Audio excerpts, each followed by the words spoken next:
Bonjour. Première info. La community update de Vivi a eu lieu hier soir sur Twitter, mais il n'y a pas eu de grandes nouveautés. Voici tout de même quelques points.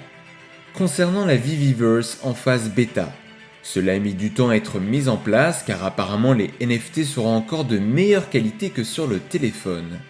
Par ailleurs, le groupe d'utilisateurs sélectionnés pour les premiers tests est très restreint, afin que Dan Crowders puisse leur parler directement à chacun d'eux et voir ce qui pourrait être amélioré ou non.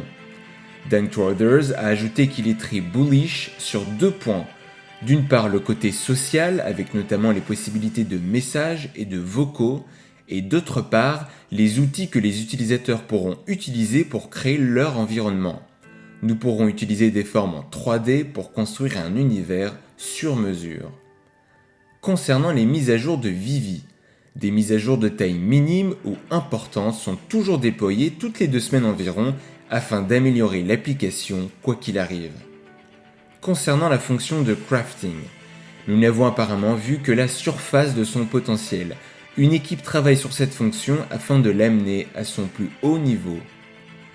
Concernant le cash-out en fiat, il y a actuellement 15 000 utilisateurs qui y ont accès. Pour l'instant, on s'arrête à ce niveau car il y a des mini-problèmes à régler, puis l'échantillon d'utilisateurs grandira naturellement au fur et à mesure. Concernant le MCP, c'est un travail continu, ils sont à 98% de précision au niveau des points et continuent à travailler dessus et à ajuster le fonctionnement.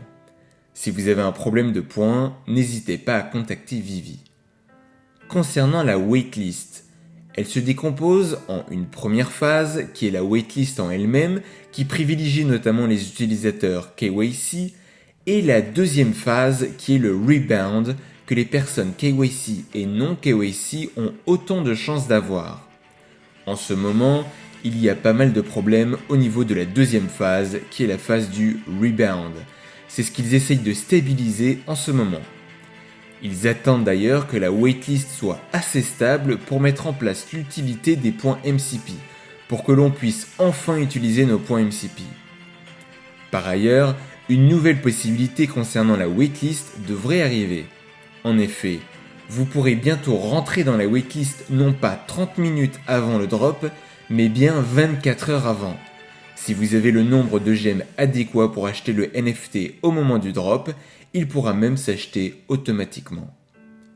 Enfin, depuis 7h ce matin, heure française, Vivi ne devrait plus marcher ou du moins bugger afin qu'il puisse intégrer certaines mises à jour. Cela devrait durer quelques heures. Deuxième info, le giveaway de Vivi de cette semaine se passe sur Instagram. Il y aura 3 gagnants qui pourront récupérer le Batman numéro 6, Mike Magnola en bleu et jaune en version secret rare. Pour participer, il faut liker le post Instagram de Vivi qui en parle, taguer un ami et un seul par commentaire, et chaque tag commentaire compte comme une entrée. Vous avez jusqu'à vendredi 9h du matin heure française.